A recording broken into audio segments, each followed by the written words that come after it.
Hello, hello. Welcome again to another stream. Today we're playing the Ace Attorney trilogy once more.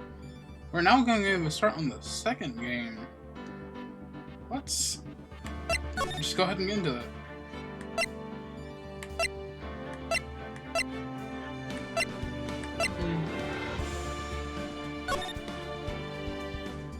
The Lost Turnabout.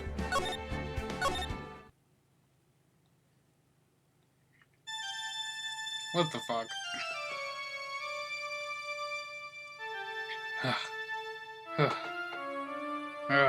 How did I get into this mess? That's far enough. You can't run forever, Mr. Phoenix Wright.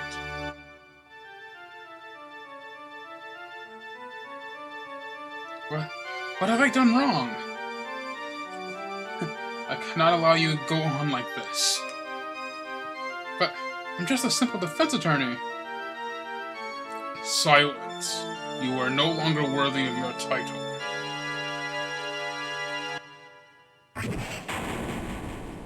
And he's dead. September 8th, 908. District Court, Defendant Lobby number 1.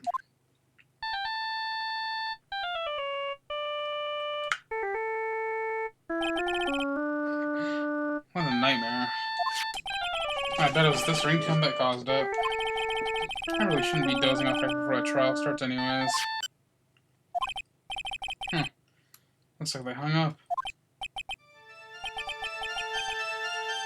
Good. I finally found it.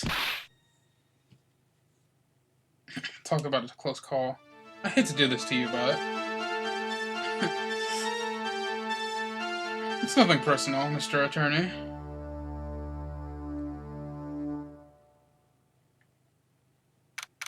A few minutes later, District Court Defendant Lobby number 1.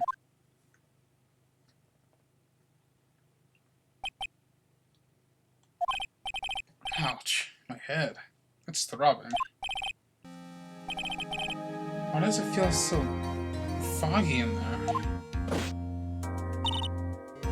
Good morning. Good morning. What's wrong? You don't look well. People are at their best first thing in the morning. Where's the fighting spirit? That is incorrect. I am terrible in the morning. Sorry, but can you please turn the cheeriness down? My head sort of hurts. Roger that.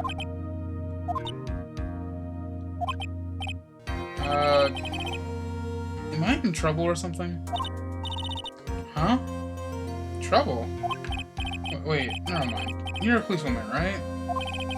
Thought maybe I had done something wrong? What are you talking about? I'm the one in trouble. What? I'm placing my life in your hands today, Mr. Phoenix Wright. Life in my hands? You promised me. You said you'd prove I was not guilty. Not guilty. Just when I thought all hope was lost, the other lawyers had laughed me off. Leave it to me, you said. You, the one and only Phoenix Wright, came to save the day. And just like that, I was moved to tears, sir. I'll never forget that you've done for me, ever. What is this girl babbling about? Naturally, I really love to watch court proceedings, and I always root for you to win. When I'm off duty, I like to come here and... What's wrong? You've been acting really strange and keep staring at me. You're making me kind of nervous, sir. Oh, sorry. I'm afraid to ask, but here goes. So, this might sound bad, but, who are you? What? Mr. Wright, how can you say that? How can you do this to the fragile heart of a girl about to go on trial? You're absolutely horrible. No, I mean, I didn't mean it like that. Is this how a defense attorney treats his clients, sir? I can't believe this. No, it's just... Well, I think you have the wrong person. I'm Yes, Who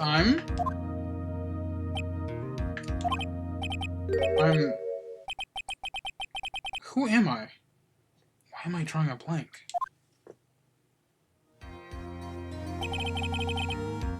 The trial will begin shortly. Will the defendant and her lawyer please proceed to the courtroom immediately?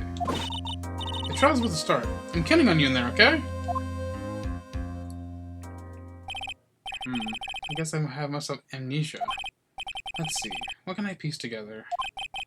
From the sounds of things, it's probably safe to say that I'm a defense attorney.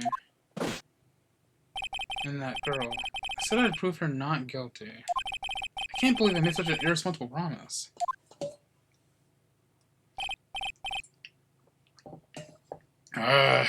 Someone please. Tell me this is just a bad dream. Why do I get the feeling this is one dream I won't be waking up from?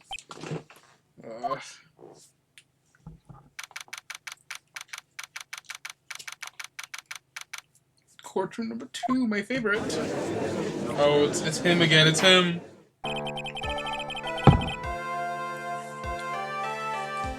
Court is now in session for the trial of Maggie Bride. The prosecution is ready, Your Honor. What is it? What is it, Mr. Wright? Are you talking to me? Do you see any other defense attorneys here? I guess not. Now then, are you ready? I guess I should say yes or no. Are you ready, Mr. Wright? Yes, Your Honor. Wait a sec. If her life is in my hands, I should really do the responsible thing. Actually, you see, Your Honor, my memory is kind of... The court will not hear the defense's excuses. Because the defendant is a member of the police, this case is under great scrutiny. Therefore, we must make this trial fair but swift. I believe I have told you this before. I hope you're not telling me you forgot. Actually, I have. Mr. Payne, your opening statement, please. Yes, Your Honor. As I'm sure you're well aware, the defendant is accused of killing her lover. What's worse, her lover was a fellow police officer. A policeman? You did what to a policeman? It wasn't me. Besides, Dustin and I, we weren't lovers like that. In any case, the prosecution will prove the guilty parties rather than the defendant. Very well. Mr. Payne, please call your first witness. It's been a while, Mr. Wright. Let's see what you've learned since the last time. I won't show you any mercy this time, rookie. Okay. And who are you again? The prosecution calls Detective Dick Gumshoe to the stand. Here we go. Don't let me down, Mr. Wright. Nowhere to hide. I'm so dead.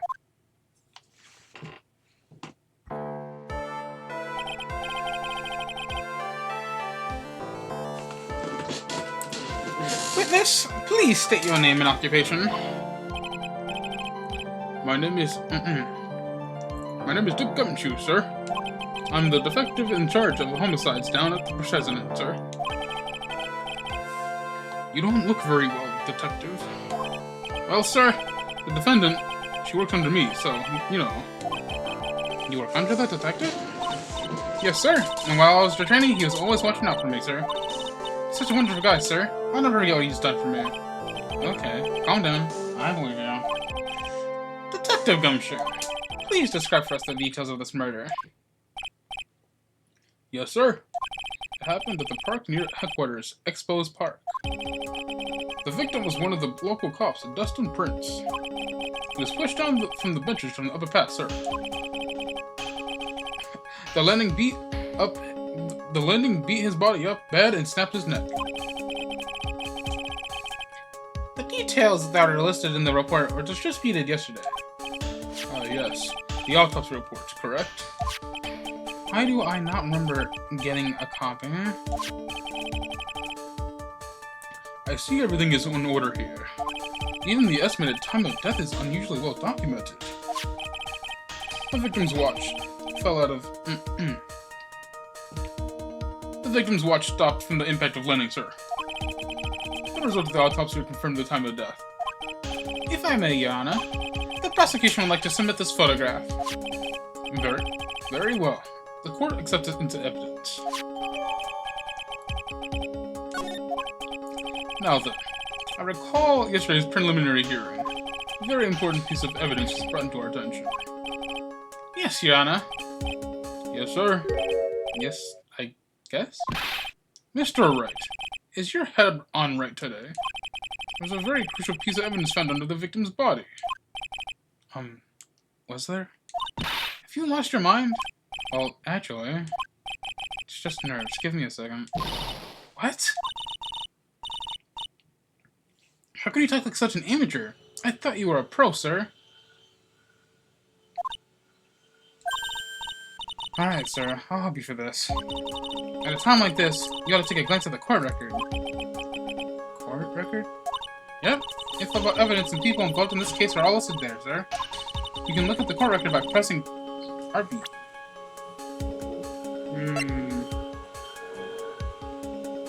Give me a second.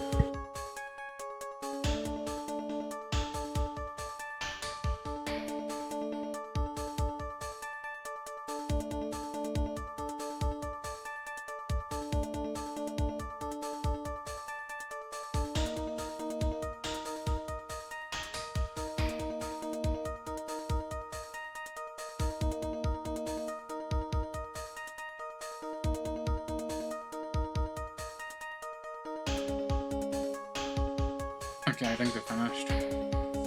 Alright, let's see. I found this in my pocket, but I don't remember what it means or how it got there. Time of death.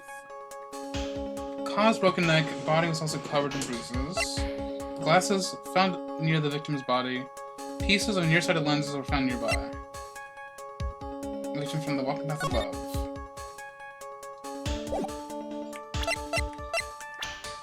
My client, the only thing I can recall is that she's a policewoman. The victim and policeman, it seems that he was dating the defendant, Maggie Bride. Winston Payne, prosecutor for the case, left presence, generally bad at getting his points across. 53, damn! Oh, he aged up.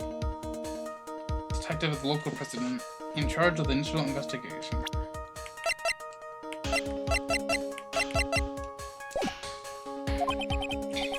Tab, huh? You really know what you're talking about, don't you? It's too bad I'm a cop, right? Just think, I could totally be a legal aid instead. Mr. Wright. Yes, Your Honor? Court is in session. Save your chit-chat for later. Sorry, Your Honor. Well, I guess I'd better check the court record or see what I can find. What was it again? Tab? Alright, Mr. Wright. Let's see if your notes are in order.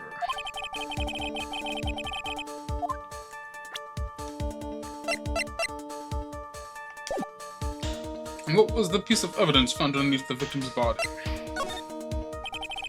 That's simple, Your Honor. A broken pair of glasses. That's right. The victim grabbed his grabbed his killer's glasses as he was being shoved, sir, and held onto them as he fell. Pal. I keep trying to give him like a Seuss voice, but it's like not coming out correctly. Hey, why are you giving me the evil eye? Those glasses you're wearing. Yes, this is my spare pair. But these glasses they found at the same time are not mine, I swear, sir. You sure about that? Look, it was a coincidence that on the same day I accidentally stepped on mine.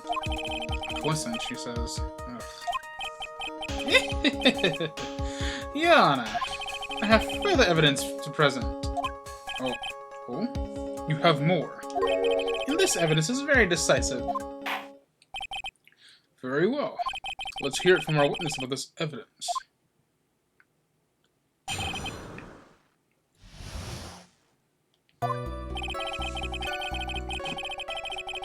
There's something more incriminating than the glasses under the victim's body, sir. During During his date, the victim was pushed from the bench area, but he managed to write the culprit's name on the ground where he landed. I don't like saying it, but it was clearly the defendant's name, Maggie, sir. With this piece of evidence, and the glasses, it's hard enough to say she's the culprit. This is the picture of the writing, Your Honor. Like this? Oh, yes, I can see her name clearly written here. The prosecution will submit this picture. Understood. The court accepts it into evidence. As if the glasses alone didn't make it look suspicious. The victim even wrote your name clear as day on the ground. But I already told you, these glasses aren't mine. And how do you explain his dying message? It's a conspiracy. I'm not guilty, sir. Mr. Wright, you may cross-examine the witness. Cross-examine? This is it. I'm counting on you. Sure. What am I supposed to do? What? This isn't like you at all. No, this is where you get in the witness's face. Get in their faces and do what? Guess there's no way around it. Okay. I'm gonna land you a hand. The prosecution's witnesses all hide things from the court, which means that they lie from time to time. Lie? But isn't that detective your superior? Well, even though they don't mean to lie, sometimes people just remember things wrong. Like that detective. He does sort of look like he's a scatterbrain. It doesn't matter. Either way, it's bad for us, sir. That's why when you question witnesses, you have to find and expose their lies. Mr. Wright, your cross-examination, please. Yes, Your Honor. Talk about trial by fire. Here goes nothing. As long as I can expose lies, we should be alright.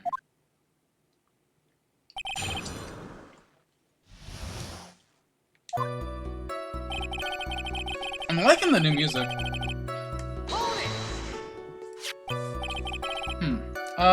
About those glasses. Do you have any proof that those belong to my client?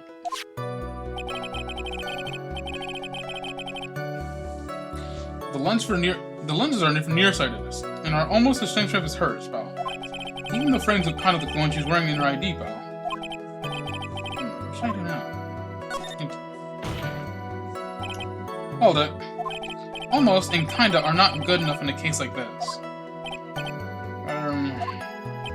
Give it more definitive proof. Is there something that clearly links the defendant with those glasses?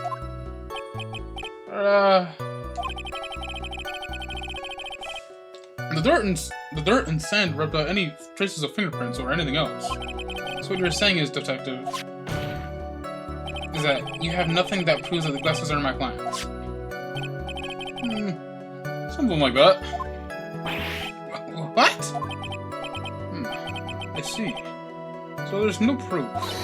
Wow, that was amazing. I can totally feel it down in my gut.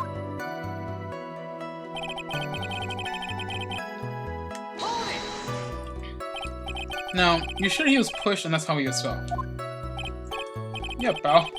Look at the wounds on the victim's body. There's no way it was anything else. Please continue with your testimony, detective. Anyway, the victim fell pretty far.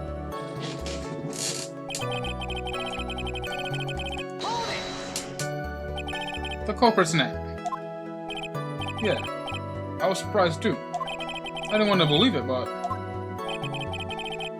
is the name of the name of that of my client?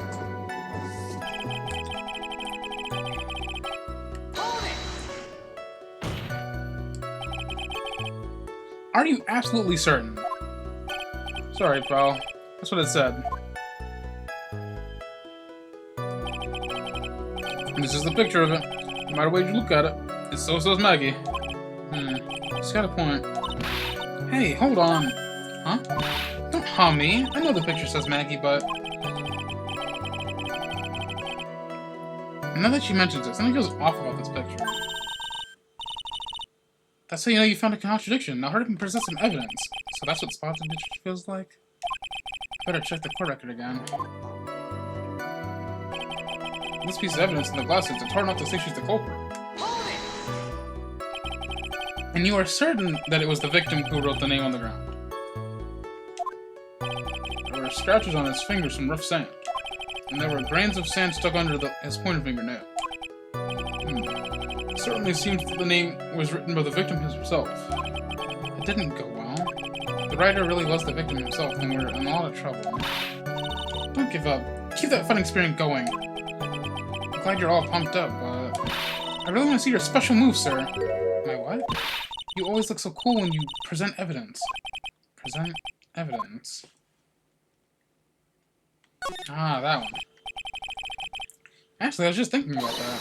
Yes, the great Phoenix Wright is back. Oh, that's right. Huh? I heard that lately you can present not only evidence, but people's profiles as well. You should make things a bit more complicated, so be careful, sir. People's profiles, huh? Alright, let's give this another try. That's not Maya? You're right. Apparently, I have amnesia right now.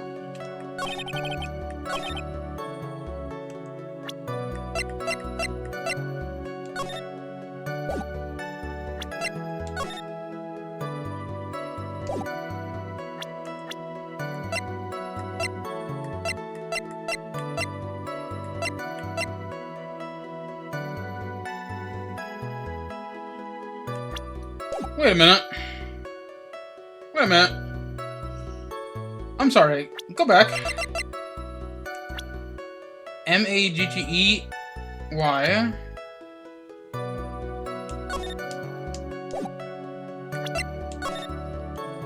This is spelt wrong.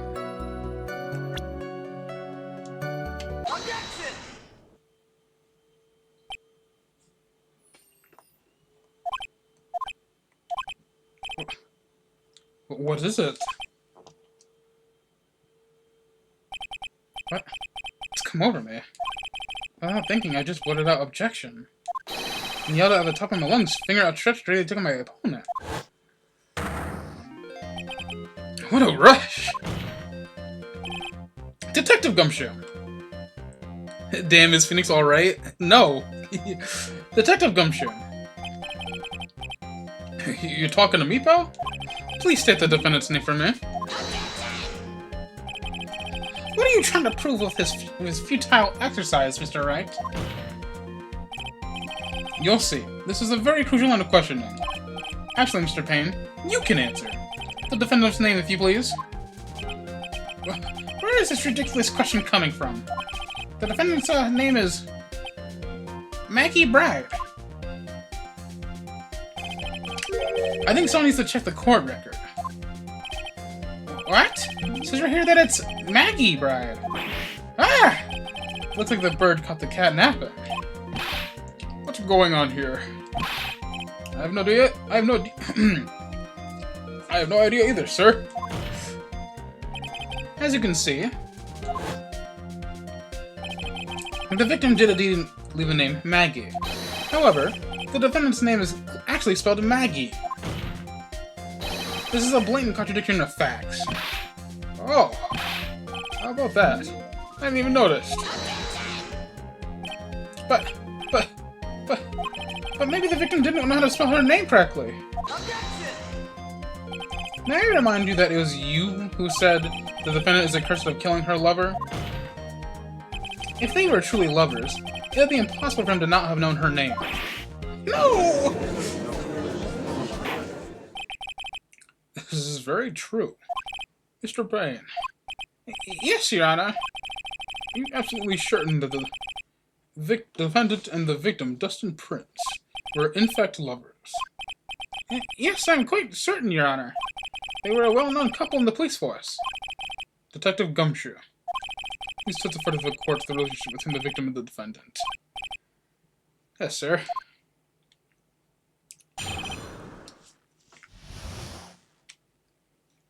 I swear Payne is losing his job. He should have lost his job the first game.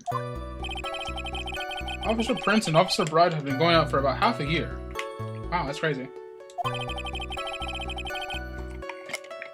It sounded like they were even talking about marriage. And the day of the incident just happened to be the victim's birthday, sir. Maggie, Officer Bride had gotten Officer Prince a present. It was something that she had about over 2 months ago. I should know, because she came to me to ask what she should get for it. Now, I did see there is an achievement here, so I had to go for it. Oh, those two sound like they were close. Nevertheless, tragedy stuck. Yes, I see. You may begin to cross-examine the witness, Mr. Wright.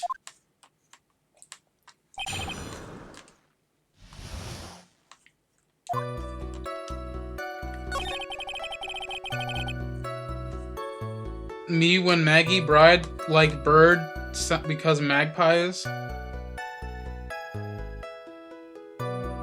Is it Maggie? Is it Maggie Bird? Huh. Yeah, that makes a lot more sense.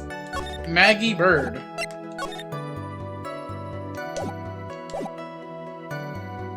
No, I think it's this one I need to do.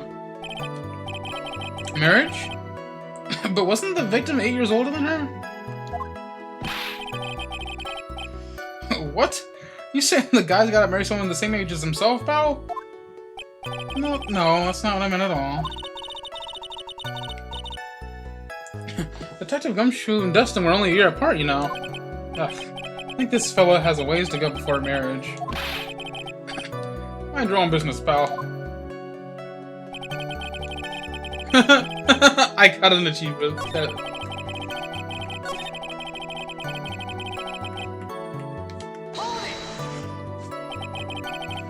How do you know about this? Phoenix Progressive, right? Every year in March, we have a training camp for those cops. Officer Bird was a rookie at the time. She and Officer and Prince seemed to hit it off. I got close, I take it.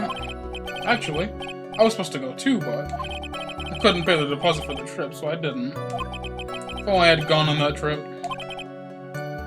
What is it? Oh, nothing, sir, really. Anyway.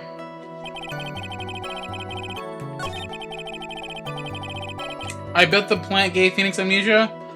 From what I saw at the beginning of the game, no. No. Nice try, though. The day of the incident, you mean September 6th? Yeah. The victim, Officer Prince, she's gone off duty at 5 p.m. 5:30 that day. Since Maggie's night shift hadn't started yet, they went to the park for a bit. I remember when I was in love. Oh, it was a jolly time. That's great, Your Honor. I'm glad you were such a cheerful old man.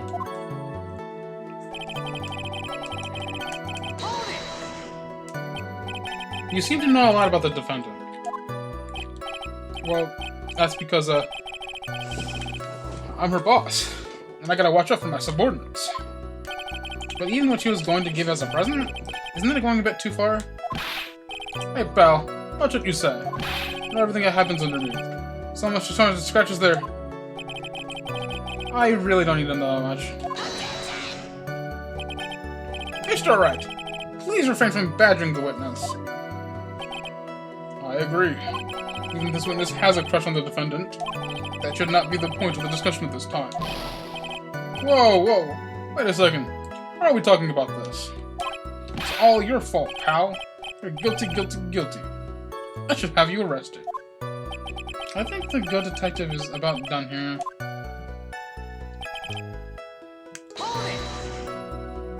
Over 2 months ago? Yup. She's a very considerate woman, pal. So, what was his birthday present? She got him a glove. A single glove? Why would you only give him one? Actually, Your Honor, the glove in question is a baseball glove. Oh, I see. A baseball glove. Officer Prince was a huge baseball fan. A baseball glove. Just now, I believe you said that the present was something she had bought over 2 months ago. Yeah. Are you saying that she bought this glove at a store that far in advance? Nah, nothing like that, pal. And what is it like? She ordered. It was custom made. Custom made? The glove was custom made? Yep, that's what I said. So the glove was custom made. Your Honor, I really don't see how this glove is related to this case. Yes. It would seem that there is little relevance. What do you think, Mr. Wright? Do you think this glove is really relevant to this case? Yeah. I don't know this will lead me, but... Of course it's relevant. That glove is the key to this whole case. Yes! Bluffing to the max. Now this is the brightest right I know. I'm so happy you're back, sir. I was wondering how long it would take. This is great. Pressing people. It feels like I've done this before. As if I used to do this to squeeze information from even the most tight-lipped people. Very well. If you are that convinced, let's hear some more about the matter. Naturally. I bought the glove with me today. And? Why didn't you say so earlier? Hurry and show that glove to the court. Oh, I didn't think it had anything to do with this case. Anyway, so this is it, sir. It's, rather yellow, isn't it?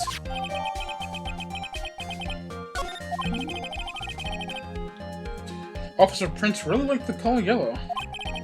And that's why he had to special order it? Yep, that's right. That and one other reason. I think this court has heard enough. It's clear that the victim and the defendant were involved with each other. Yes, that's correct, Your Honor. Now, if that is true, it brings up an important question. Was the name Maggie really written by the victim? I see your point, Your Honor. Detective Gumshoe, please tell the court a little more about the name on the ground. Yes, sir.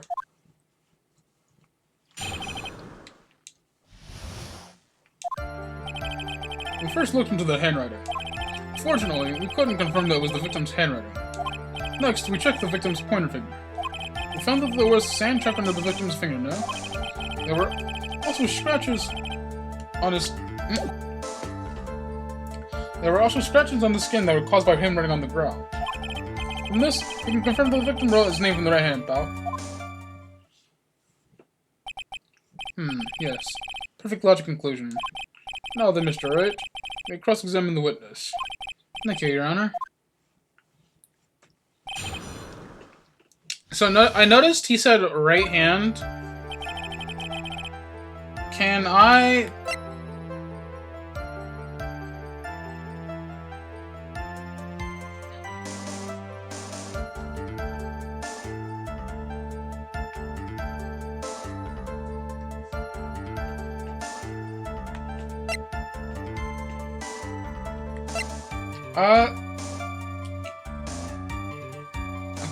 Oh yeah, that is his right hand, I suppose.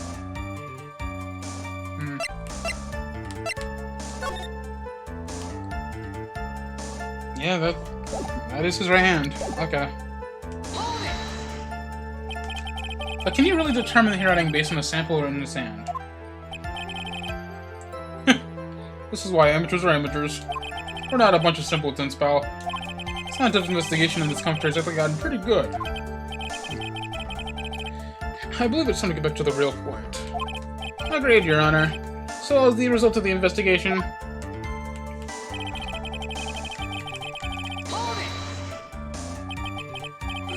So in the end, you couldn't confirm it? Hey, don't you look down on us, pal. I told you, we're not a bunch of simpletons. Everyone knows you can't find out everything that you want in scientific investigation. You just said that. I've never heard that before. Me neither. Nor I. I've never heard anything like that at the police academy, sir. Okay, so I made it up. Anyway. His pointer finger. You know, the one you're always pointing and waving around in people's faces. Don't tell me it bothers you.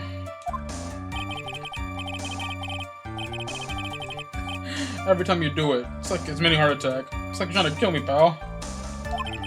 In any case, you examined the victim's index finger, correct? Yeah. We figured out there should be something on his finger if he had written in the sand. And the results?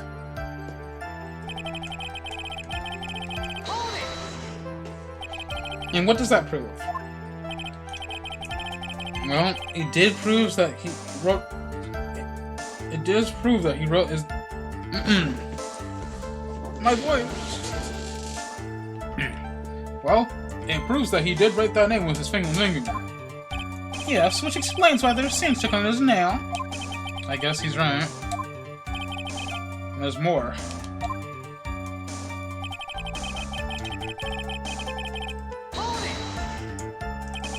Scratches on his skin. Yep. Can't see them with your naked eye, but they're there. That is incredible. Sure is. That's the power of scientific investigation. They're so small we had to use a magnifying glass. Like a really strong one. It's got that really scientific sounding name. You mean a microscope?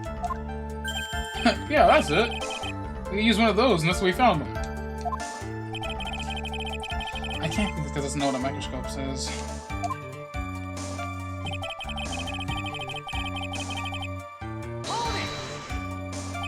Are you absolutely sure? I believe in the power of science.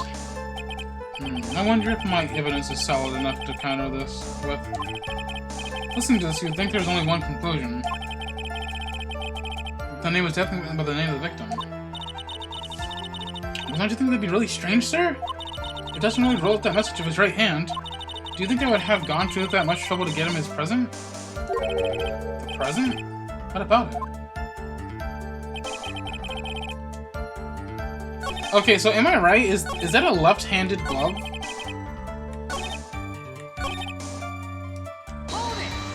I did it again.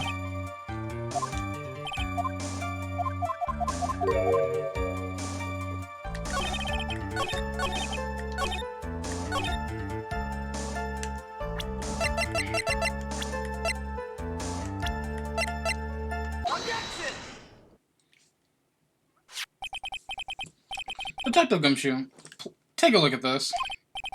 That's the glove, right? Could you tell the court what is special about this glove? What's special? I really thought about it. It's really yellow. That's about it. Yes, it's really yellow. There's only one of its qualities. Huh? There's another reason why it's special. And what would that be? It's very simple. This glove is made for a left-handed person. Left-handed? Why, you're absolutely right. This glove is made to be worn on the right hand. Okay. So I was right, I just don't know how baseball works. I've never seen a bright, yellow-handed left-handed glove for sale. Have you? Well, no. So, detective, which hand did the victim use to write this name with, again? That's easy. Look, it's obvious from this picture that it was his... Wait a sec. Don't forget that the victim was left-handed. Oh! That is... Object... Overruled. Mr. Wright. I would like to know what your line of reasoning proves.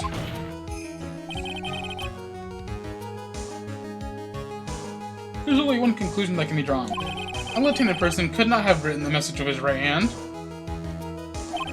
Therefore, the person who wrote the name Maggie could not have been the victim. Order. When you think about it that way, then yes.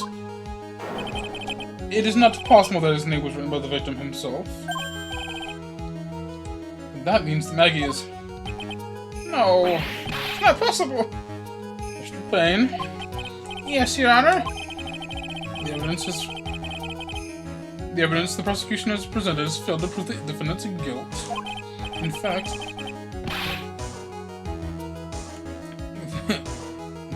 I believe you have proven her to be innocent.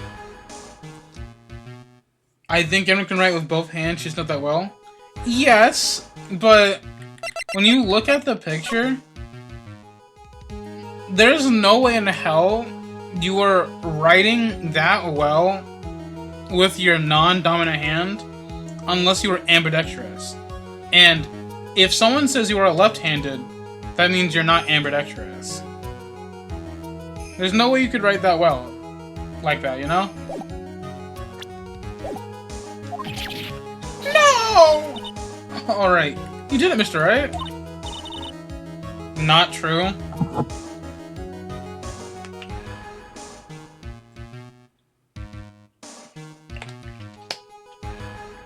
If you can write that neatly with your non-dominant hand, that's not a non-dominant hand. You're ambidextrous.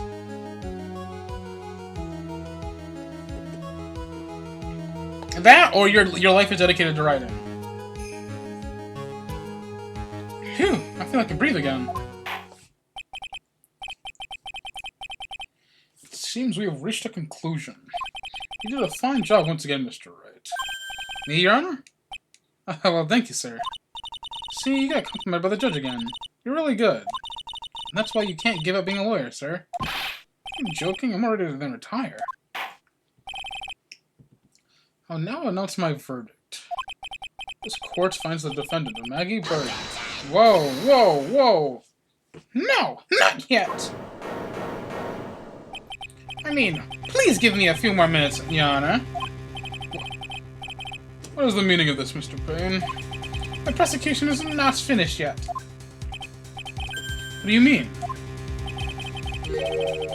We'll have to call our next witness to the stand. What? What did this witness... The moment the victim was pushed to his death. What's more, he saw the very face of the culprit. What the heck?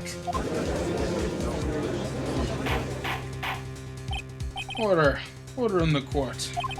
I believe a recess is in order. Afterwards, we will hear from this new witness.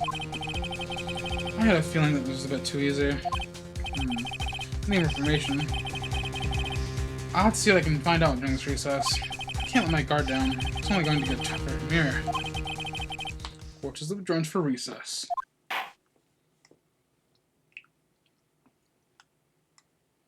Wow.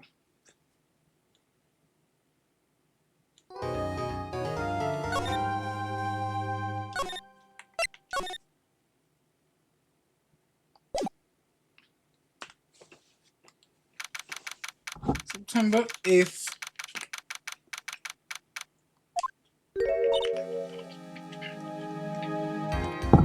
Amnesia? I can't believe my lawyer is trying to defend me in such a state. Why didn't you tell me, sir? I'm sorry I didn't mention it to you. Oh, I know what to do. I heard you can fix something like this with a really strong shock to your system. Come on, lower your head a little. A Maggie kick should be all you need. No. I think I'll pass on that one. Come on. I'm sorry. Whenever I see someone in trouble, I have a hard time leaving them alone. I tend to stick my nose where it doesn't belong and try to tackle everyone's problems. Well, my head's one problem you won't be tackling today. Well, we're here to solve your problem first. We can deal with mine later. For now, do you think you can fill me in on a few things? Of course, I'd be honored to. Oh, well, I guess we'll start with my name and think about me. No, that's okay, really. I think I know you and your name pretty well by now. I was wondering if you could help me figure out a few things about myself. So, my name is Phoenix Wright? What a weird name. This is serious. You really don't remember. I'll tell you what, sir. You can have this back, and maybe it'll help. This is... a business card? I got this from you. It's my most prized possession. Why? You can borrow for now, but please give it back, okay? Okay. There were some buttons in the back. Oh, that's your cell phone number.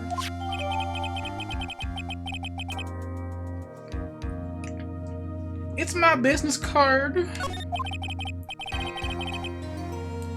I guess for now we should stop talking about me and start talking about this case. This case? Yep. Can you think of anything that would help me to know? What can I tell you? I can't think of anything other than the incident with the cell phone, but... Cell phone? Yeah. Your eyes lit up when we talked about it at the detention center, sir. Hurry up then and tell me. This might be very important. Okay, Roger. It was on the day of the crime, just before 6 p.m. I picked up a lost cell phone while on walk with Dustin.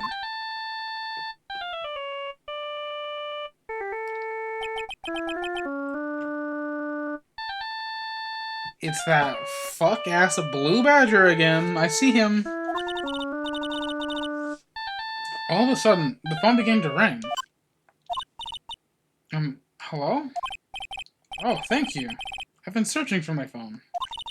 Is this yours? Oh, I'm glad you called. We can meet up and I can give you this back. I'll be right there. I'm sorry, I didn't catch your name. You can call me Maggie.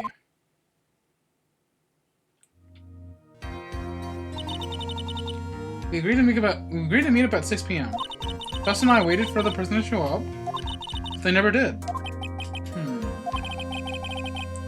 So where's this phone you found now? I gave it to you yesterday. Huh? To me? Is that the phone in my pocket? You mean this? Do you think it has anything to do with the murder?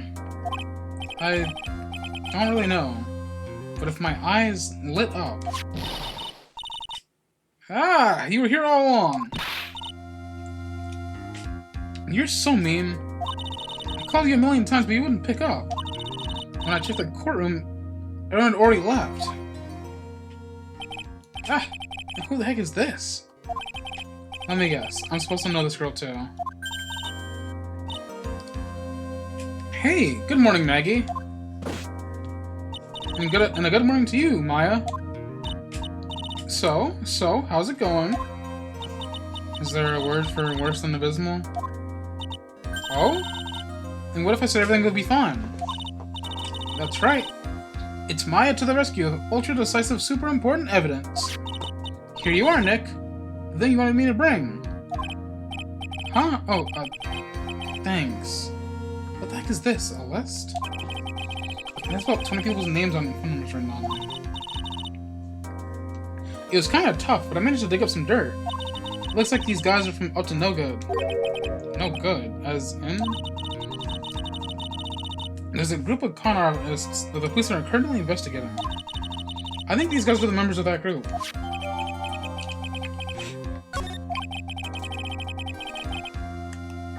Let me read it. Let me read it. Why would a group of con artists pop up a case like this? Don't look at me! Where did you get this list from again? In the first place? What? Don't you remember, Nick? You're the one who asked me to look this up yesterday. Oh. Is that right? These numbers were in the memory of that phone Maggie found. So that's where they're from. You're unlikely to be forgetful these days, Nick. I hope I never get to be a forgetful old twin like you. Maya, actually Mr. Wright is... Mr. Wright, recess is now over. Please bring the defendant and return to the courtroom immediately. Oh, oops. Guess you have to get going. We can talk about you being old later, Nick. Wish us luck. I guess I have all the pieces now, more or less. All that's left is to put it all together. I'm not going to lose this, I can't. Come on, Nick. Better get a move on. Yeah.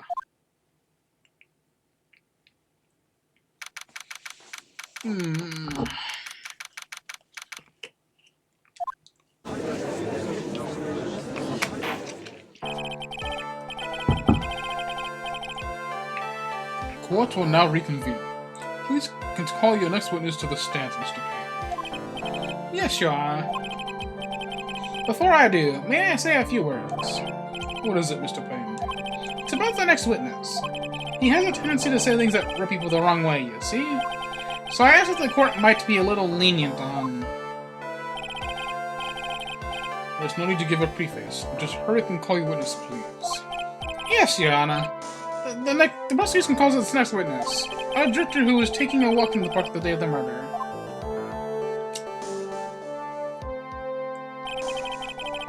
Please state your name for the court, witness. Before I do, just to clarify a little something. Huh? Oh, alright. Go ahead. Just now, you introduced my wonderful self to the courts, correct? Perhaps as a drifter who was taking a walk? Did I? But I will not stand for that. Now you've tinted the court's eyes and colored me wrongly. Sure, I suppose calling me a university silly.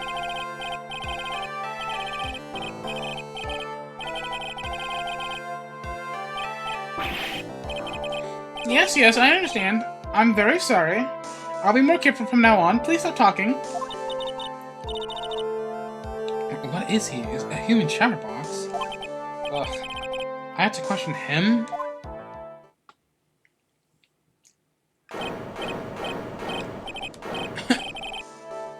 Fashion, cars, women, glasses, and of course university. First rates only need apply. Glasses? But you aren't wearing glasses. That's enough. Your name, witness. Well, is that how you want to play this? Using your power and influence to keep the young people down? I see how you work now. You old people and your dirty tricks.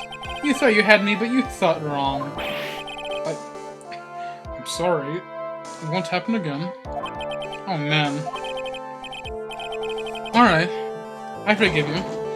I suppose I can tell you my name. I am... Richard Wellington. The drifting virtuoso, the PhD in drifting, as it were. If you wanted to, you can call me a university student in transit. Mr. Wellington, on the day of the murder, you were taking your, strolling through the park, correct? It would appear that you were attached to that word. If you must, then by all means. But I remind you that I am in no way a prepubescent boy on a walk with mommy. If you must know, I am... Anyway, please testify to the court you saw during your walk through the park. See? You said it again. Taking a walk. You know you... What your witness will do, Mr. Wellington.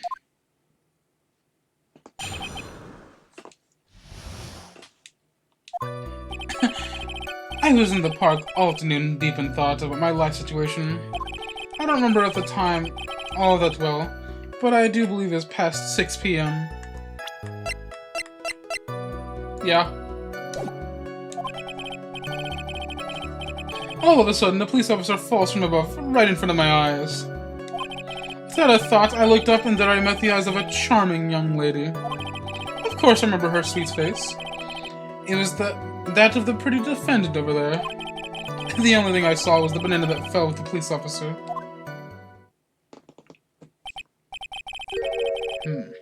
That was certainly a decisive testimony. Was it? What? Decisive? Nick, did you hear what he just said? Yeah. That's all you have to say? How can you be so calm? It's strange. My mind is pretty calm and clear. Maybe it's because I believe in my client. You mean Maggie? Yeah. And she's really innocent. There can only be one then. That guy's lying. You may not question the witness, Mr. Wright. I'll find out the truth, no matter how well you craft your lies.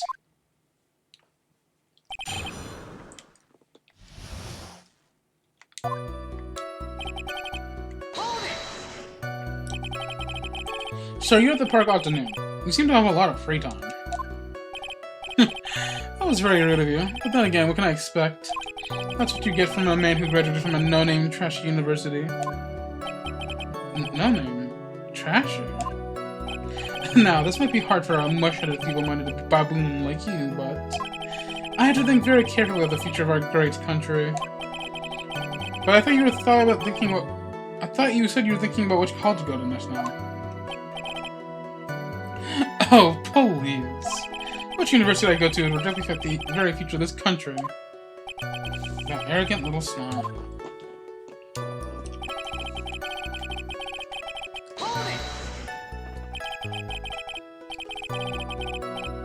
How did you know what time it was? I see you're not wearing a watch, so...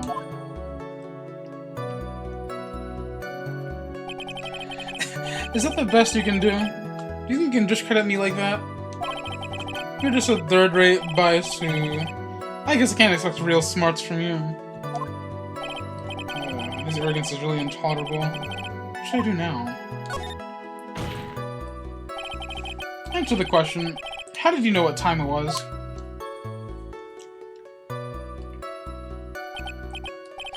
Tisk tisk. I can't believe I have to deal with a worm like you. You're just a shallow man who can only slam on desks and point at people for fun. I guess I don't have a choice. I'll try to explain so that even the third-rate simpleton like you can understand. There was this little thing they called a clock at a park. Did you get that? You know what a clock is? It's a thing that tells you the time. As you can see, Mr. Wright, it's even in the picture of the crime scene. Oh, so it is. I looked at that clock, and that's how I knew the time. But if you ask me, this... Oh, shut up!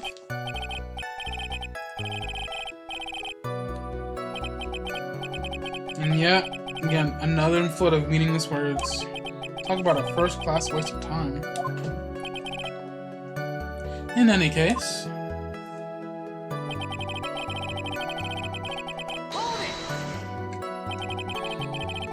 And how did you know he was a police officer?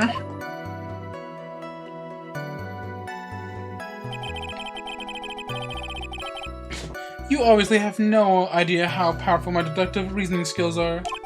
With one glance I could tell which kind of occupation he held. That shoddy, do-it-yourself hairstyle practically... Oh, and I suppose he was also wearing an officer's uniform. Shouldn't that statement have come first? Wow, that's pretty impressive. Hey, Nick. You think I figured out what he... You think he's figured out what I could do? Even I haven't figured that out yet.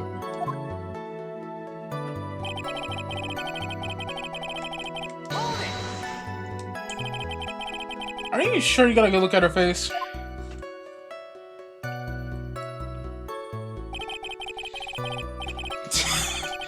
Animals have this thing called an eye, Mr. Wright. They use this eye to see things. In the case of humans, we have two of them. Yes, even you. I don't care if I have them or not. Did you or did you not get a clear look at her face? That's what the witness was just about to get to. I would like to request that the Mr. Wright not use such a loud voice during questioning. Sustained. Mr. Wright, please refrain from raising your voice in this court. And please don't make me have to raise my voice. Are you finished? I'd like to continue if that's alright with you.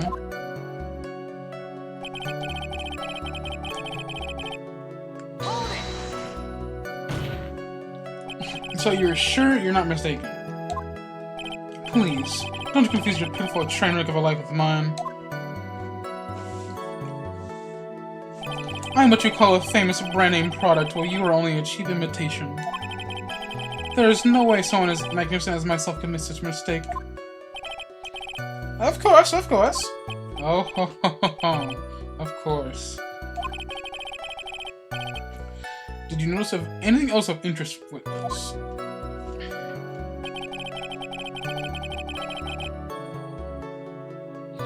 The only thing I saw was the banana that fell with the police officer. The banana? Well, it was actually more than just one. More like a bunch of bananas. Now, what would a bunch of bananas be doing there?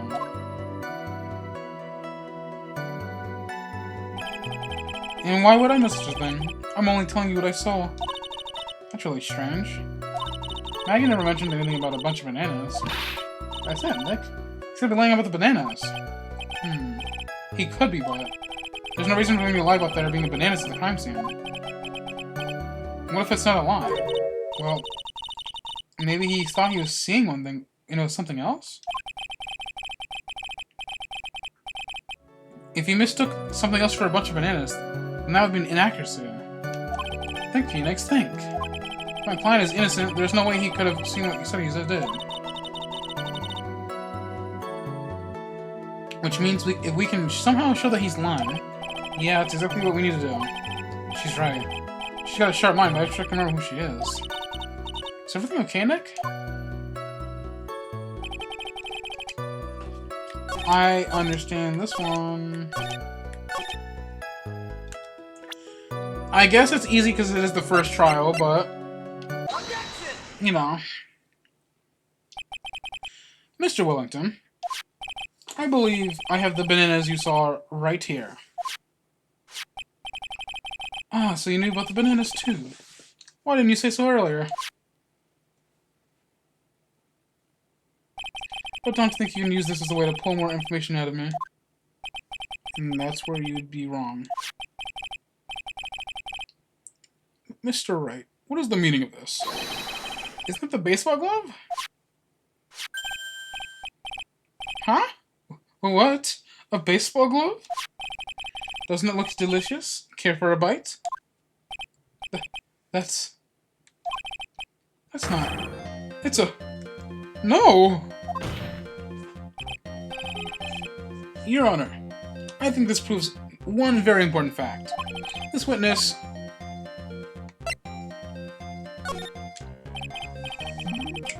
By the way, just how bad are your eyes? Huh? How what?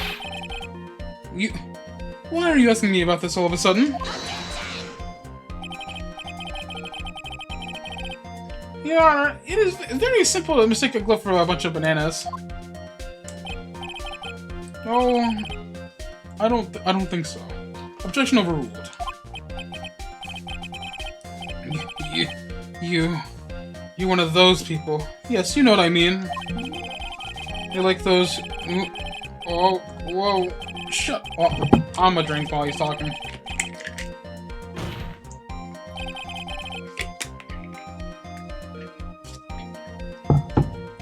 And that is why I asked you how bad your eyesight is. They're both 2200. I suppose you're gonna tell me that's terrible, right? Why are you not wearing your glasses today, then?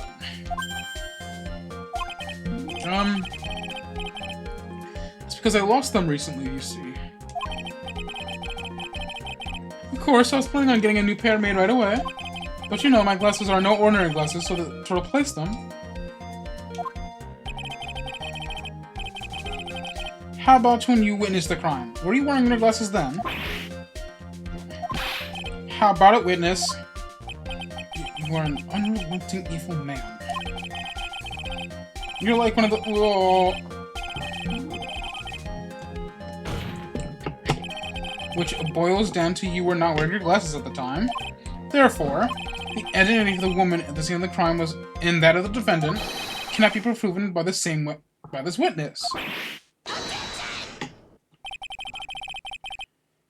But the height difference was only 9 feet. It's very possible for him to see the face of the culprit sitting on the upper path. Witness, please be more accurate in your testimony. Remember, a person's life is at stake. Yes, Your Honor. Now then, please continue with your testimony. Please tell the court what happened next in the moments after you witnessed the crime.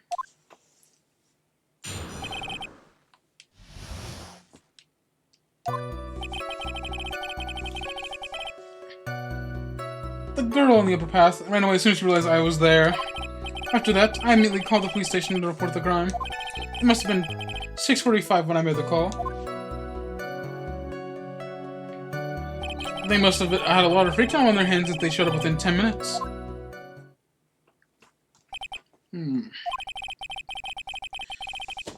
So the person who you saw was on the upper path. So the person who was on the upper path saw you and then ran away. Yes, that is correct. Which is why even someone with a superior brain like mine can understand that. That girl is the murderer.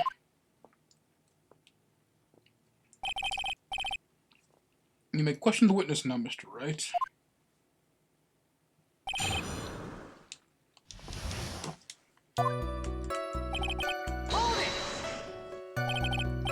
She ran away just like that?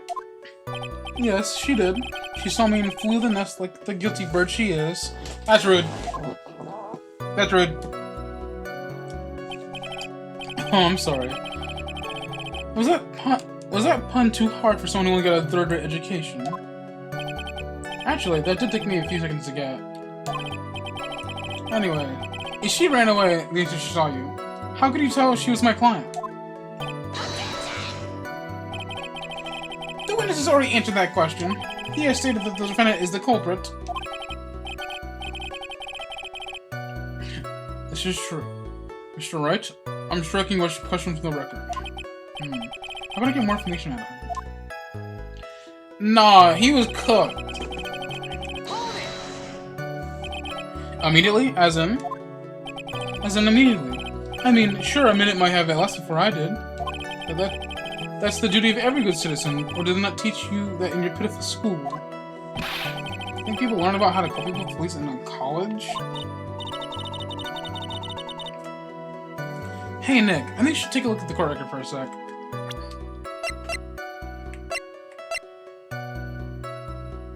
Yeah? Ooh, I see.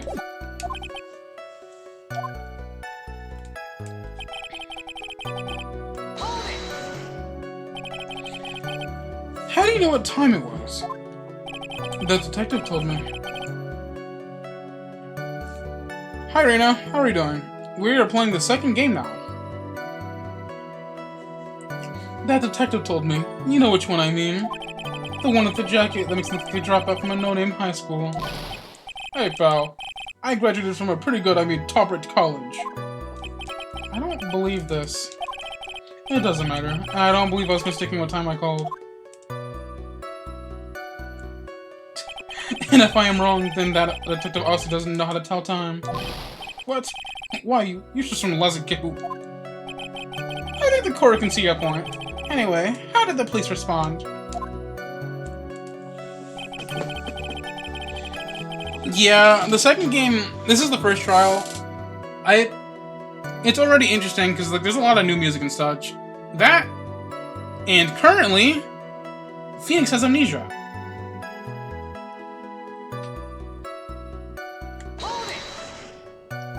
So you're saying that there were police on the scene by 7 p.m. They got there before that, I think. There usually don't many people in an area that time of the day. But suddenly, before I knew it, there were people crawling over it and gawking. It certainly says something about the morals of the people in this country. I can't find anything out of the ordinary in that testimony. Why don't you take one more look at the court record? Yeah, I guess I should.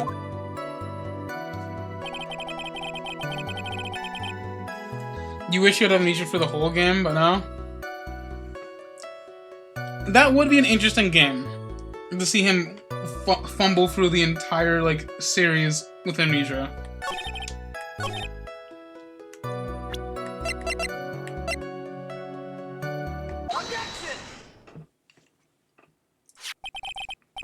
Mr. Wellington, will you please take a look at this? I mean, the victim's autopsy report? According to this, the murder occurred at 6:28 p.m. So what of it? You said that you called the police immediately after the murder took place. However, by the time you had called the police, it was already 6:45 p.m. There's clearly a 15-minute gap here. Do you deny it? I think this court wants to hear what you were doing during these 15-minute gap.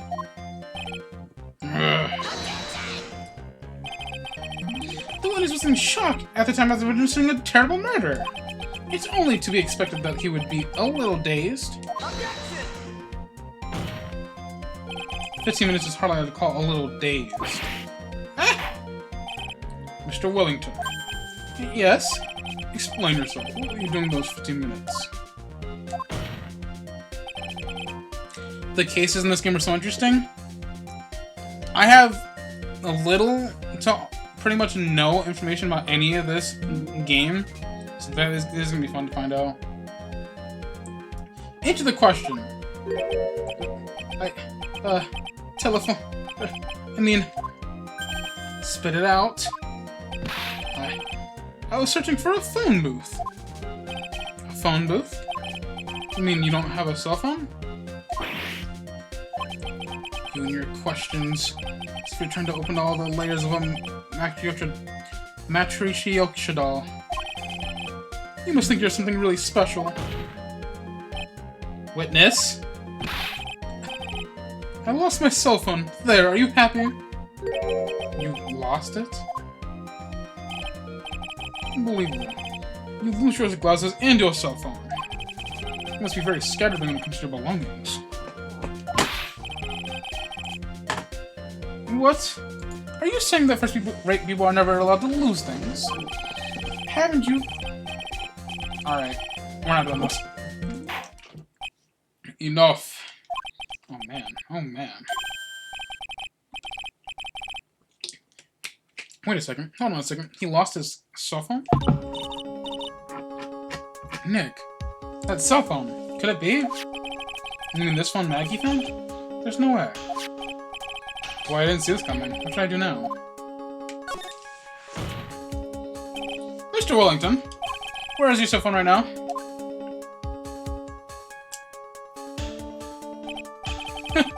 What are you getting all excited about? You seem to be a little confused. I found my phone, I'll have you know. See? Here is it. Oh, I see. Looks like he's had his phone. I thought just maybe this was his.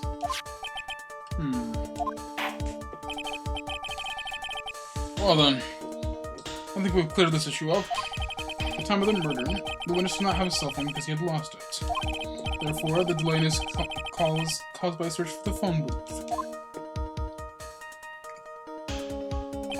Well, that's the gist of it. I guess you could put it that way and leave it at that. Do you have any further questions, Mr. Wright?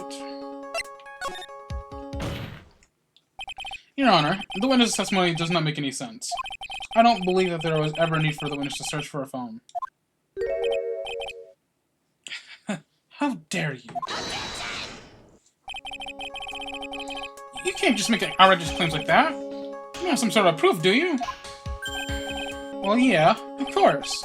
This evidence should be good enough, I think. Yeah, I think I can save right here. Alright, let's have this proof then. Please present proof that the witness had no need to search for a public phone booth.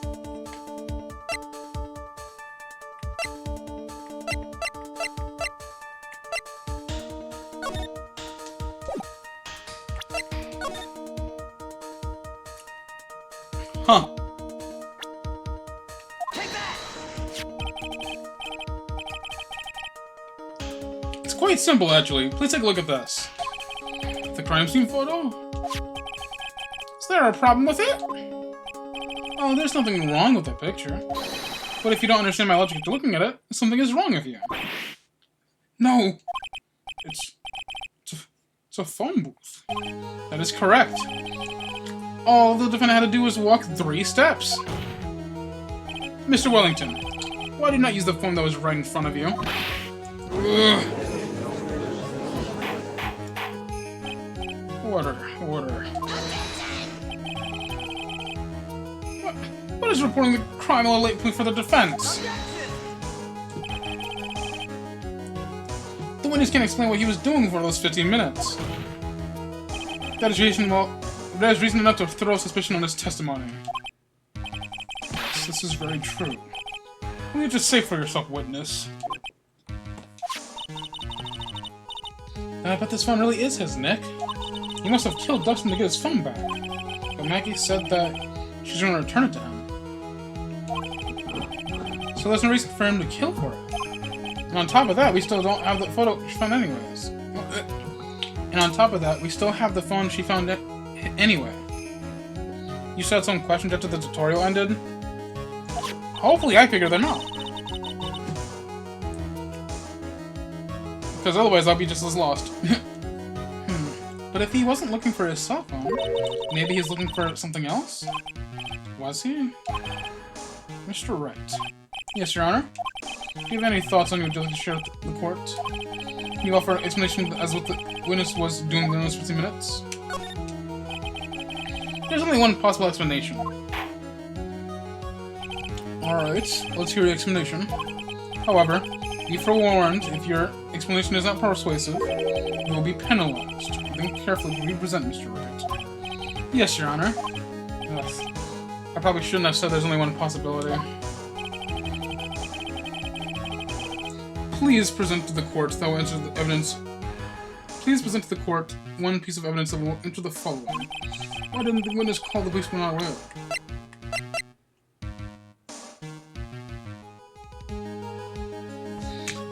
I think it's because these are his glasses. I'm gonna go with the glasses.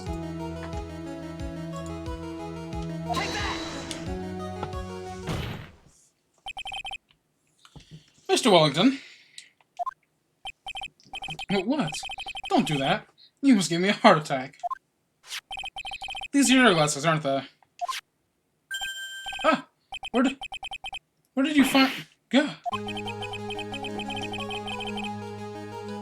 I believe the court all heard you just confessed to. That these glasses are in fact yours. I'll tell you where they were found, Mr. Wellington. These glasses were found under the victim's body. Under the victim's body?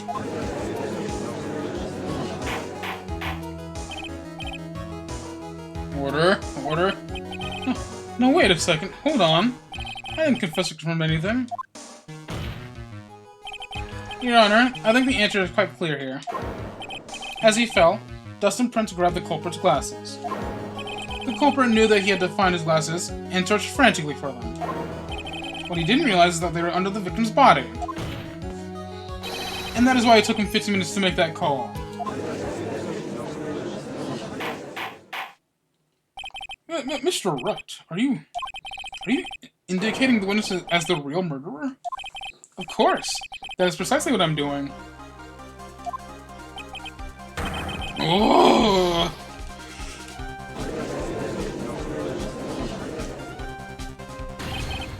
I know I'm right. He's the real murderer. Did you figure it out, Nick? More or less. Turns out the cell phone was the key to the case after all. Anyways, now is our chance to deep six this guy. What does that mean? What does that mean? I'll sink him in one shot. Yeah. This is so exciting watching him work again. Somehow, my old self is coming back to me. It's time to sink or swim. Everything rests on the edge of the knife. This is the moment I've been waiting for. Order. Your Honor, the defense is making a mockery of this court. Without any solid ground to stand on, he accuses the witness of being the murderer. Yeah, that's right. I'm no criminal. This is this third-rate fraud of a lawyer. In that case, why don't we look at it from a different perspective? Let's hear the explanation as why you are not the murderer. Why that's easy. For example, there's the name the victim wrote. How about that? Oh, you mean the name Maggie? Yeah. Even an idiot like you can read that, right? Well, we already know this name was not written by the victim himself. After all, the defendant's name is Maggie, and that the victim was left-handed. In other words, in order to make the defendant look guilty, the real criminal used the victim's right hand to write her name on the ground. But... Wouldn't that mean the criminal was someone the defendant knew? Otherwise, how else would a person know the name her name was Maggie, Maggie? That is a good point. The witness didn't even know Miss Bird before the trial. Ah, I forgot.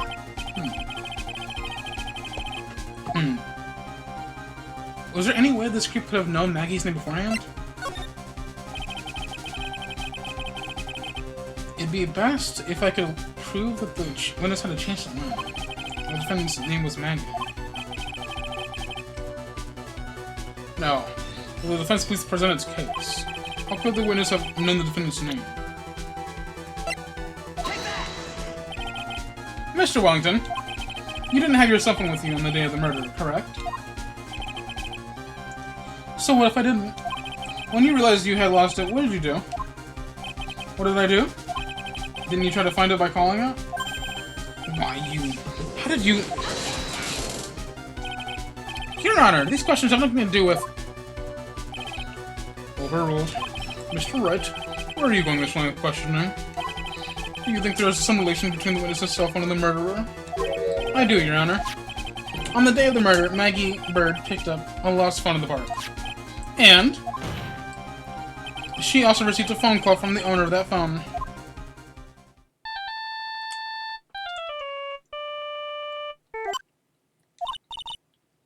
Hello? Oh, thank you. I've been searching for my phone. Is this yours? Oh, I'm glad you called. We can meet up and I can give this back. I'll be right there, so, I'm sorry, I didn't catch your name. You can call me Maggie.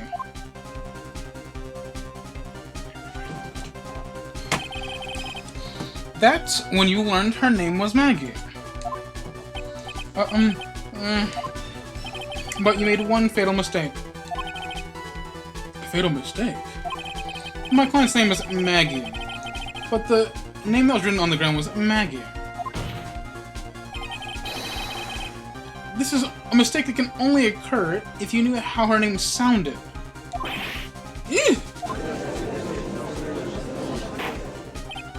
Order. But your Honor, the witness has no motive. And your point is? It's very simple, Your Honor. A person would usually not kill someone without a reason. Mr. Wellington had no reason to kill anyone. That is absolutely correct. I don't have a motive. Mr. Wright. Your Honor. Can you explain what motive this witness could have had? It's very simple, Your Honor. Are you sure, Nick? I said I can't offer an explanation, then the trial's over, right? Yeah, but... Now then, please present this court proof that the witness had a motive. Okay, so... He pushed him off, lost his glasses, got the name wrong, had his phone. But the thing is, right? I think I realize what it is. He's one of the con artists. He lost his phone, and he needed to get it back. And in order to remove... He had to get rid of all the witnesses that knew that he was a con artist. Because his phone was attached to those names. Take that! Remind I can present people? Anyone I could have messed? That is fair. However, I don't think that would have mattered here. But thank you for reminding me.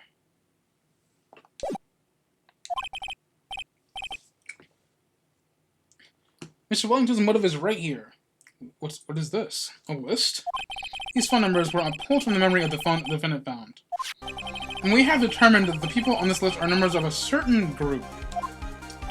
You looked up those numbers? Of course! This list of phone numbers was stored in the cell phone memory. The names and numbers belong to people who are members of a certain con artist's group. What? Con artists?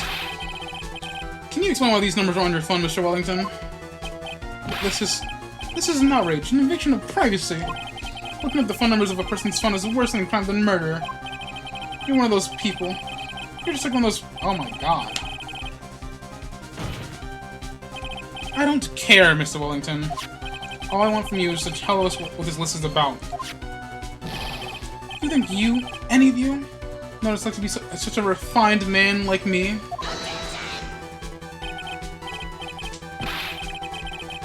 Wrong part. That's fair. It's probably the next trial then. Your Honor, this is unjustified badgering of a witness. Objection overruled. Mr. Wright, what is the meaning of this? Why would the witness have numbers of a group? Why would the witness have the numbers of a group of a con artist on his phone?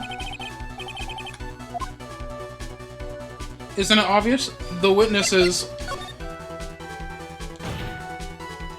Mr. Wellington is a member of this very group. No! All of your friends' phone numbers are stored right here in this phone. If anyone were to look into these phone numbers, it'd be all over for you. That is what you had to kill. No! This is too much! That does make quite a bit of sense. Well, Mr. Wellington, would you care to explain? I've got you now. Objection overruled. Defendant, continue to crash out. I've got you now. The police officer. Your Honor. What is it, Mr. Payne? Your Honor, this is unjustified badgering of a witness. You said the exact same thing only a few seconds ago. Please! Please, let's just think about the content of that phone call. Thank you. I've been searching for my phone.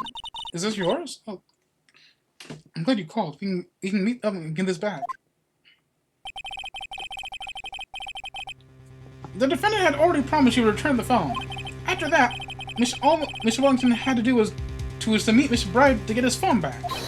Why then would he need to kill anyone? That is a valid point. What does the defense think about this? If you think about it logically, then it makes sense. Maybe we should be thinking outside the box. Yeah, think like that. Let's see. Maybe that slime ball something like the crime scene that made him commit murder. Your thoughts, Mr. Wright? Well, I don't think Mr. Wellington went to pick up his phone in a very friendly manner. But he was promised his phone, so why would he have been unfriendly to the defendant? I think he must have seen something that didn't agree with him when he got there. Well then, Mr. Wright, what was this something that he didn't agree with the witness?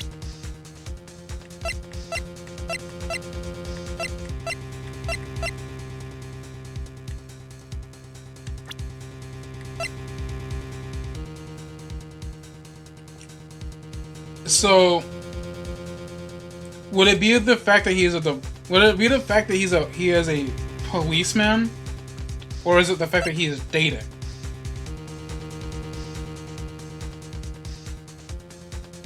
Also, it seems ads are running, so I'm gonna take a small break right here. I'm not sure if anyone can hear me, but I'm gonna take that time to hold off.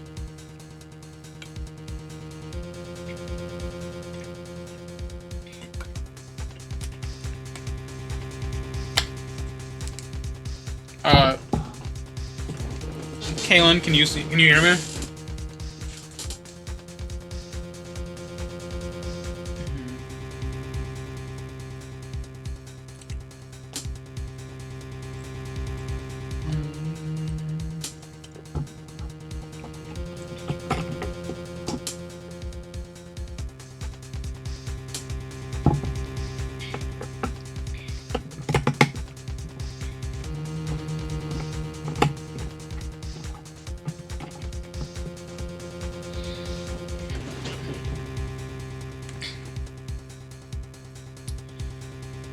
Okay, am I back? Kaylin, you ask, why not both? It's because one of the main reasons is the answer here. It could be both, but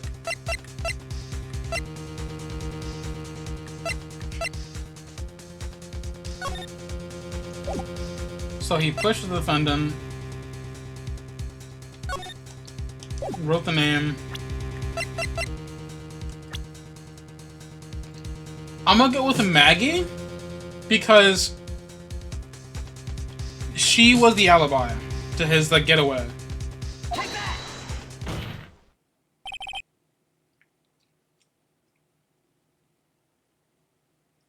No, wasn't in uniform.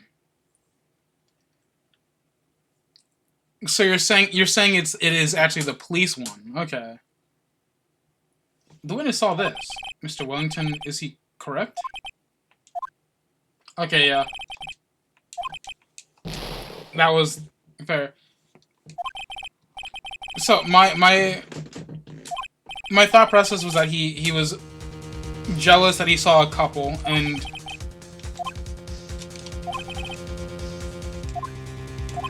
so it's the original thing is that he's really skittish around cops.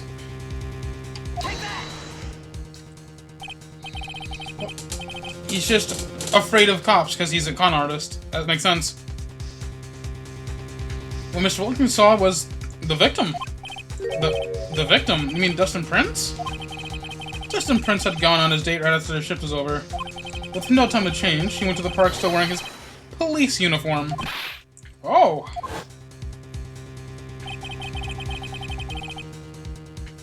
The girl that picked up my phone is with a policeman. What are con artists? Think like a phone scammer.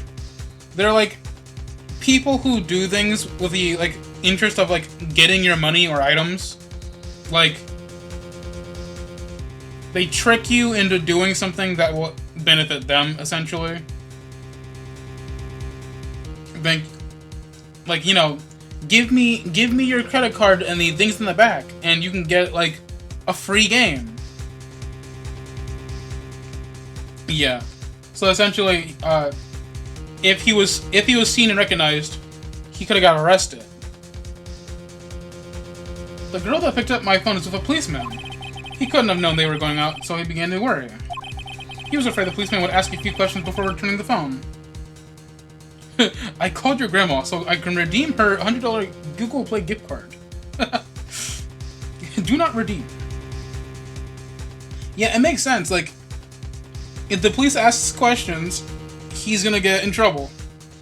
So he got afraid. If I do anything suspicious, he might run a check on my phone. In his mind, it was possible they had already run a check on phone. And he went into a panic, is what you're saying. Exactly. Officer Prince was murdered simply because he was in uniform. Mr. Payne, do you have any comments? I'm thinking. Seems the truth has come out at last. Witness, Mr. Wellington, you are.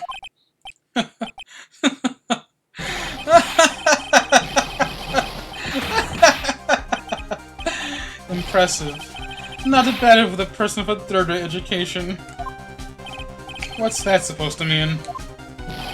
The evidence. Evidence! Ugh, that guy's really creeping me out. All he's been waving around his talk about is that suspicious cell phone. Suspicious phone number this, suspicious phone con artist that. They're all on that phone. But who's to say that phone is really mine? Where's your proof? Your evidence? You want proof this is your phone? I already told you earlier. That phone I lost, I've already found it. You don't even have the slightest idea who the phone in your hand belongs to. But you can be so sure it isn't mine, you simpleton. What? Third-rate attorney? Yeah, I think he's just high on himself, to be real with you. It feels good to see you squirm. We do seem to have a problem on our hands with this phone. Whose phone is it? Without knowing that, it's meaningless as evidence. Your Honor! This is bad. I can't let him turn the tables on me like this. This cell phone. It has to be something I've overlooked. There's gotta be.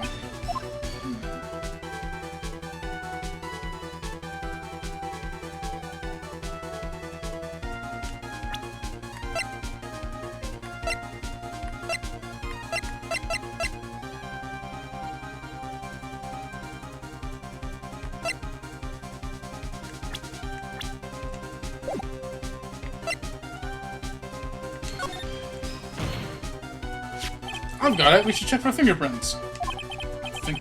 Fingerprints? Yes, Your Honor. Mr. Wellington must have left his thumbprint on his phone. Nick, don't you remember? When you got it from Mackie, you wiped it off. I what? So there was sand all over it, so... Wiped it? I wiped it. Pretty thoroughly, too.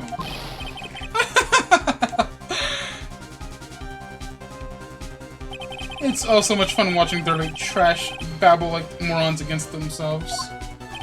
Ugh, he's made a complete recovery. How many times do I have to say it? My phone is right here, you see?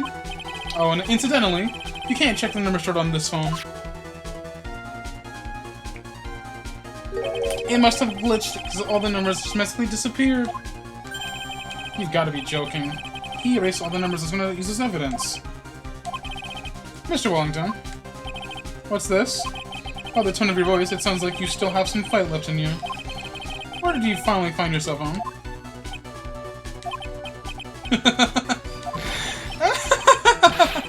Oh, you are too much. And of course you have no idea what I'm talking about.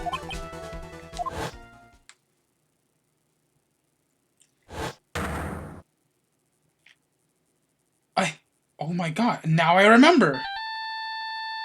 He has our phone! He has our that man took our phone! Oh, looks like they hung up. Ah, good. I finally found it. That motherfucker hit us and switched our phones!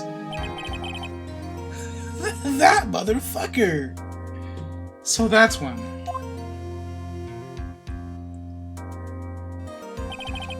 What's wrong, Mr. Attorney?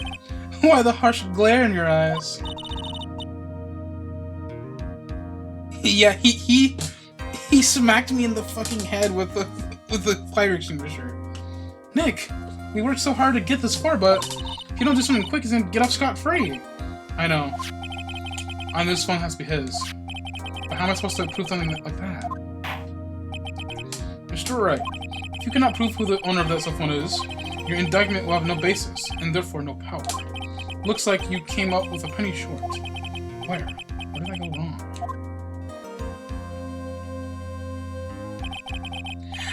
Don't blame yourself.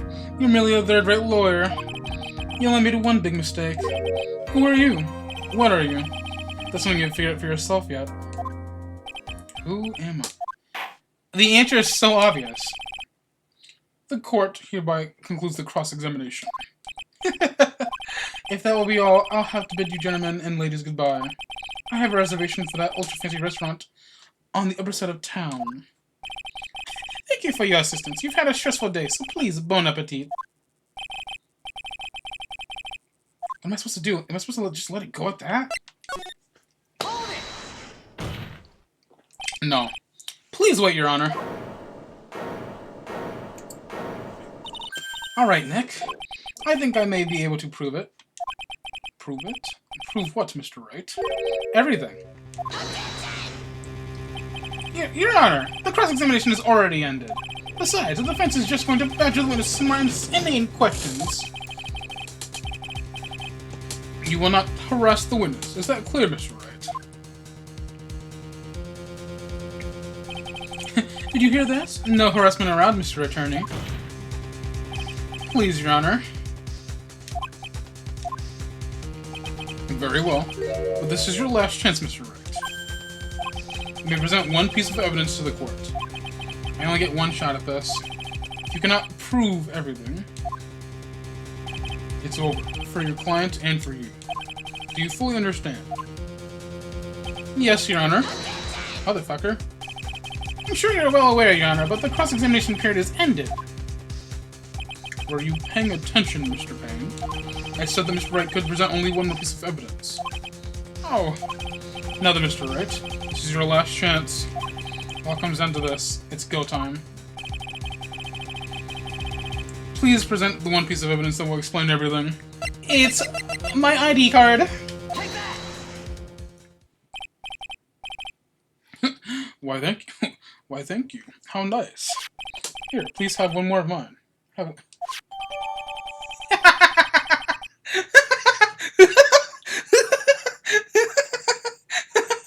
Alright, that's funny.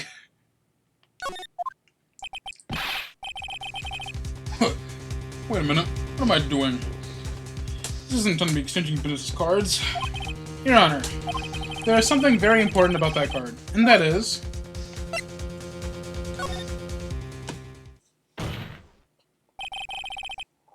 This card is important because what is on the back? You wrote your cell phone number on the back, but that's exactly it. Can you please call this number from your cell phone? Huh? Right now? Well, court is still in session. It's okay. You'll see. Okay, if you say so. Is the defense preparing something, Mr. Wright? We are going to call my cell phone now. And then the court will see everything for what it is. Of all the idiotic, stupid things to... It's the Steel Samurai theme. Ah! What? Why is my phone... mean, what is with this stupid sounding ringtone? Mr. Wellington. How strange. I could almost swear that you're holding my phone. You're... Ugh! No, I can't. By the way, before I get... Thank you much for the lump on my head this morning. Ugh. I don't think I need to explain any further, except to say...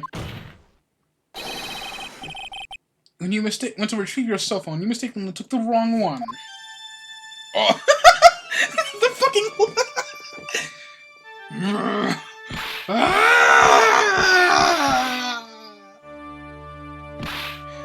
Oh my god, he's...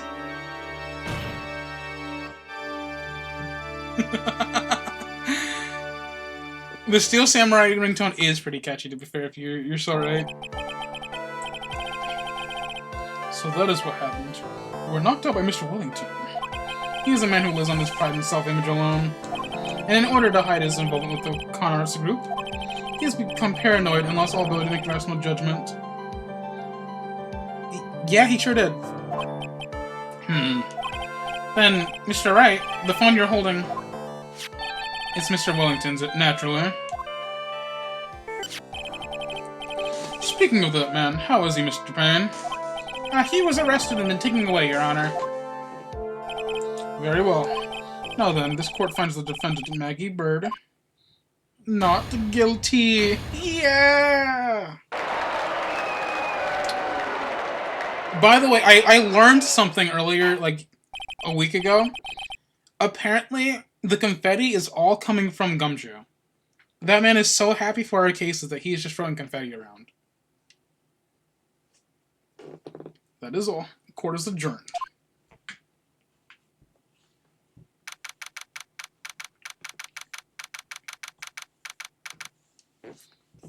District Lobby number 1. He's our biggest fan. He's so real. I knew the real you'd shine through eventually. I'm so moved you've done for me, sir. Thank you so much, Mr. Wright. Yeah, that's cool and all. Your boyfriend's still dead.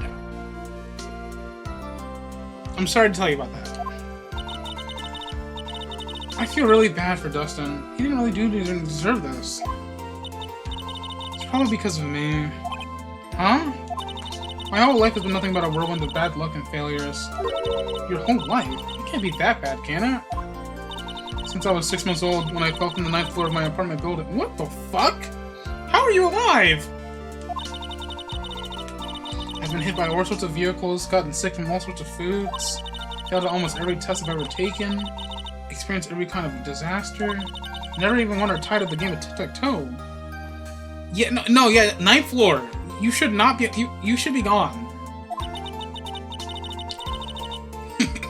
My life has been a string of. My life has really been nothing but a string of disasters. That is a pretty bad. Yeah, no, Phoenix. That's more than just bad. Up until I went to college, I was known as the Goddess of Misfortune. And then at the academy, everyone called me Lady Luckless. That's so fucked up. Lady Luckless. What's worse is that my misfortune always seems to latch on those around me. What do you mean? When I see someone in trouble, I always try to help. Ah, that's right. You were talking about this earlier. It happened again recently, too, sir. There was an old lady pacing back and forth by the pedestrian crosswalk. I gave her my hand, and before I knew it, we were having dinner at my... What? What? What? Oh. I'm sure that Dustin's gone because of me.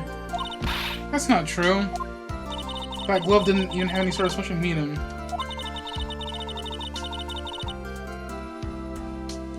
It was just a present to say thanks for covering one of my night shifts. Oh, I see. Everything's all my fault. Dustin's death, your head being all messed up. Well, I don't think my head is that messed up yet. She's reason for instant memory loss? I mean, in a roundabout sense, yes. I'm going to find a new life for myself starting now.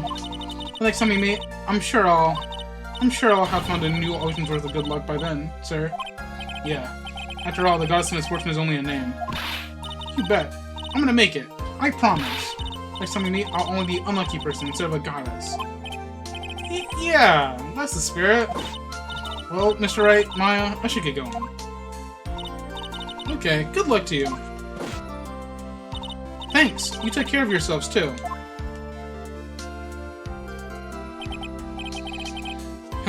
What a horrible day. I've got my memory back, but things are still a little fuzzy. But you're okay, and that's what counts. You really had me worried. Come on, let's go back to the office. I'm afraid to ask, but here goes. So this might sound bad, but, who are you? What? You said you got your memory back. At that moment, everything really did come back to me. Lots of Gumshoe. He's someone I've had clashes with in the past during certain cases. He's also been a good ally during the others. The judge. He's a lovable, kind old man who's easily swayed by other people's opinions. And in the end, he always ends with the right verdict. Not guilty. This person. I don't got a clue. He seems to know me, but... maybe he's mistaking me for someone else? Bro, he's right here! He's right here, bro! His name is Winston Payne.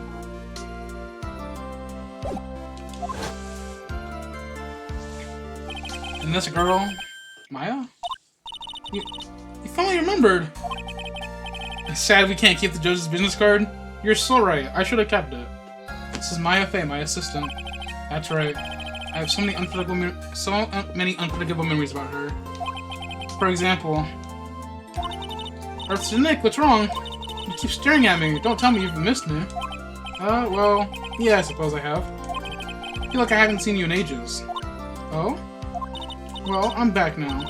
So it's time for us to create new memories together. Alright, sounds good. All the phone numbers on my phone are erased by Mr. Wellington.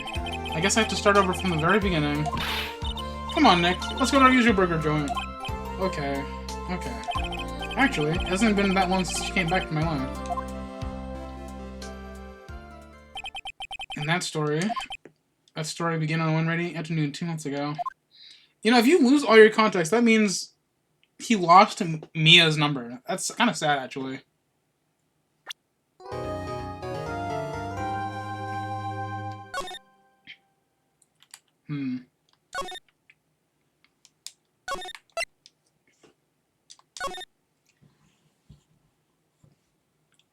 Considering that I am going to stream tomorrow, I think it might be good if I call it here and do the next trial next time, because I kind of want to avoid doing 6-hour streams, especially with my work schedule. So I think before we get deep into the next trial, I'm going to call it here, and I think I'm going to raid somebody.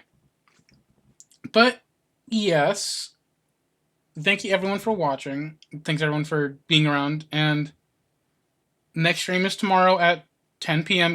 Eastern Standard Time. I'm going to raid my good friend Zevin, Artship Octopod. And I got nothing, I'm sorry. Thanks again everyone for watching. I hope to see you again tomorrow or any other streams. Thank you and goodbye.